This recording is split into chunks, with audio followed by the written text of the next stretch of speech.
Life is a process, એક process છે. એને ઓનગોઈંગ પ્રોસેસમાં દરેક વસ્તુ પરફેક્ટ થતી હોય છે. એનએલપી સ્પીકર હંમેશા સોલ્યુશન આપતા હોય છે. અને હું મારી જાતને ધનભાગી ગણું કે હું એ દુનિયાના નાના સેગમેન્ટનો છું.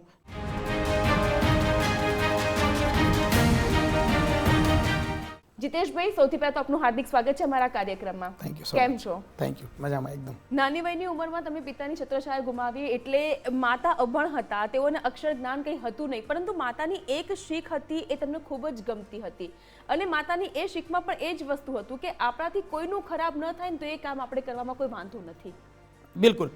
એકચ્યુઅલી મારા જે મધર છે એને અક્ષર જ્ઞાન લીધેલ નથી, એટલે કે અભણ છે. હવે એમના માટે બી એક એવી વિપત્તિ હતી જ્યારે મારા ફાધર એબ્સન્સ થયા, તો એમના માટે બી એક શોકિંગ હતું. તો એમણે એને બહુ ડિલાઇટલી, એને પોલાઇટલી અને એનાથી જે બન્યું તે કરવાનો પ્રયત્ન કર્યો. 10 વર્ષ સુધી એણે બીજાના ખેતરોમાં મજૂરી કરી. અને એની જે એક શીખ હતી એ શું હતી કે ઓલવેઝ હું એમની સામે કાંઈ પ્રસ્તાવ મૂકું એટલે એનો એક જ કે મને આમાં કાંઈ ખબર પડે નહીં, બટ મને એટલું છે સમજાવો કે ભાઈ આમાં આપણે આ તું જે કાંઈ કરે છે એમાં કોઈનું ખોટું થાય, એટલે હું કહું ના, એટલે કે આ કરાય એમ, બાકી ભગવાનની મરજી. આ એમની એક ટેગલાઈન હતી. બાળકો નાના હોય છે ને ત્યારે એ લોકો ઘરમાં ઘરગથ્થા પણ રમતા હોય, કાં તો નાની એવી કોઈ ગેમ રમતા હોય ને ત્યારે પણ એ લોકોના ગેમમાં એ લોકોના કયા સ્વપ્ન છે ને એ આપણને દેખાતા હોય છે. શું તમે બાળપણથી જ તમે નક્કી કર્યું હતું કે આવી રીતે હું વક્તા બનીશ, કાં તો હું લોકોના જીવનને પ્રોત્સાહિત કરીશ? કારણ કે 16 વર્ષની ઉંમર, જે એટ્રેક્ટિવ ઉંમર હતી તમારી, એમાં તમે આ કાર્યની શરૂઆત કરી દીધી હતી. એકચ્યુઅલી મોટિવેશનલ સ્પીકર બનવું એ સપનામાંય ખબર નહોતી. હા, હું ભણવામાં અતિ હોશિયાર હતો. મતલબ એક ધોરણથી 7 ધોરણ સુધી ક્યારે સેકન્ડ નંબર લીધો નથી. અને જૂનમાં જ સ્કૂલ શરૂ થાય ત્યારે જ હું સેકન્ડ હેન્ડ કપડાં પહેરેલો એક સાધારણ બાળક. જૂનમાં જ હું એનાઉન્સમેન્ટ કરતો હતો કે જેને જેવી મહેનત કરવી એવી મહેનત કરે, શિક્ષકોએ જેવી મહેનત કરાવી એવી કરાવે, જેને જેવા ટ્યુશન રાખવા એવા રાખી લે, બીજા નંબરથી કાઉન્ટિંગ કરજો, પહેલો અનામત રહેશે.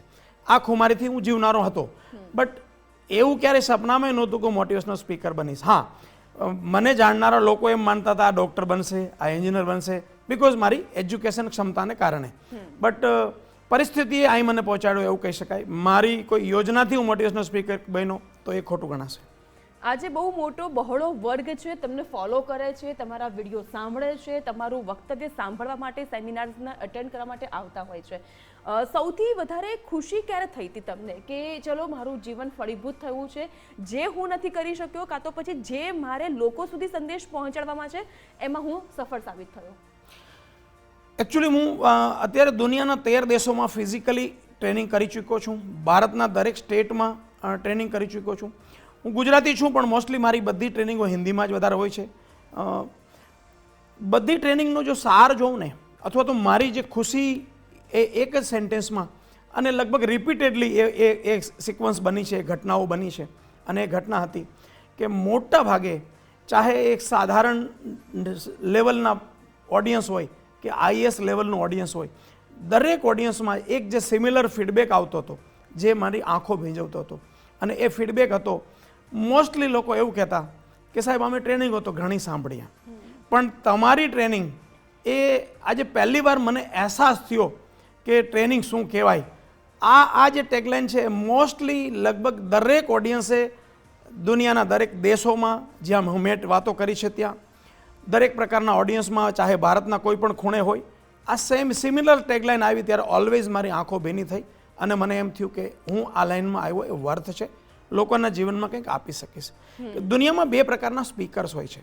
એક મોટિવેશનલ સ્પીકર હોય છે અને એક એનએલપી સ્પીકર્સ હોય છે. મોટિવેશનલ સ્પીકર હંમેશા એડવાઇસ કરતા હોય છે, એનએલપી સ્પીકર હંમેશા સોલ્યુશન આપતા હોય છે. અને હું મારી જાતને ધનભાગી ગણું કે હું એ દુનિયાના નાના સેગમેન્ટનો છું જે એનએલપી સ્પીકર્સ છે. ઓકે, તમે પોતાની જાતને સહભાગી તો સમજો જ છો. દરેક વ્યક્તિ એવું ઈચ્છતી હોય છે કે હું મારા કામમાં, હું મારા જીવનમાં એક આ જે પરફેક્શનિસ્ટનો જે મુદ્દો હોય છે, કાં તો મારું જે બિહેવિયર છે એનું હું એવી રીતે બનાવું. એકચ્યુઅલી આ દુનિયામાં પરફેક્ટ જેવું કાંઈ છે નહીં. લાઈફ ઇઝ અ પ્રોસેસ, એક પ્રોસેસ છે. એને ઓનગોઈંગ પ્રોસેસમાં દરેક વસ્તુ પરફેક્ટ થતી હોય છે. પરફેક્ટ ક્યારેય કંઈ હોતું નથી અને પરફેક્ટ કરીને કંઈ કરવા જાઓ તો કંઈ થતું પણ નથી. Just we have to start.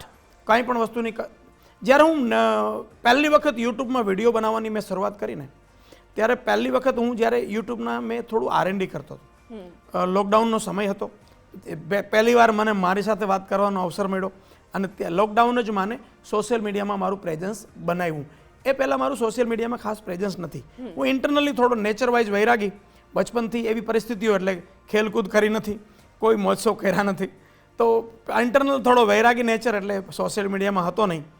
પહેલી વખત મેં જ્યારે યુટ્યુબને જોયું અને ત્યારે મને શોકિંગ થયું કે એવા વિડીયોઝ હતા કે જેમાં લાખો વ્યૂઝ હતા જેની કોઈ રિલેવન્સી નહોતી. ત્યારે હું એક વસ્તુ સમજો કે આ લાખો વ્યૂ ક્યારે આવ્યા, ભંગારમાં ભંગાર કન્ટેન્ટ હતું છતાંય આવ્યા. કેમ તો કે એ માણસ કર્યા કરે છે એટલે આજે એની પાસે વ્યૂઝ છે. તો પરફેક્ટનો જવાબ એ જ છે કે you have to just start. તમે શરૂઆત કરો, કોઈ પણ વસ્તુ ધીરે ધીરે પરફેક્ટ એની મેળે થશે. પરફેક્ટ ક્યારેય હોતું નથી. કારણ કે કદાચ મે બી તમે જ્યારે પહેલી વખત સેમિનારની શરૂઆત કરી હતી, પહેલી વખત વક્તવ્ય આપ્યું હતું, ત્યારે એ વર્ગ સાંભળનારો બહુ ઓછો હશે અને આજે એ વર્ગમાં ઊભા રહેનારા લોકોની સંખ્યા પણ વધારે હશે. બિલકુલ. એકચ્યુઅલી આ કોરોના અને લોકડાઉને શું કર્યું તો કે હર ચોથા માણસને મોટિવેશનલ સ્પીકર બનવાનો અવસર આપ્યો. બરાબર. એટલે આજે તમે સોશિયલ મીડિયામાં જાઓ તો તમને હર ચોથો માણસ પોતાની જાતને મોટિવેશનલ સ્પીકર કહેતો આપણે જણાય, તો એમાં કંઈ ખોટું બી નથી. બટ આજનો સમય ડિફરન્ટ છે, તેનો સમય ડિફરન્ટ હતો. તો આજના કાર્યક્રમમાં હાલ બસ આટલું જ. અને વધુ સમાચાર માટે આપ જોતા રહો ગુજરાત ફર્સ્ટ, જે છે તમારી સાથે તમારી માટે.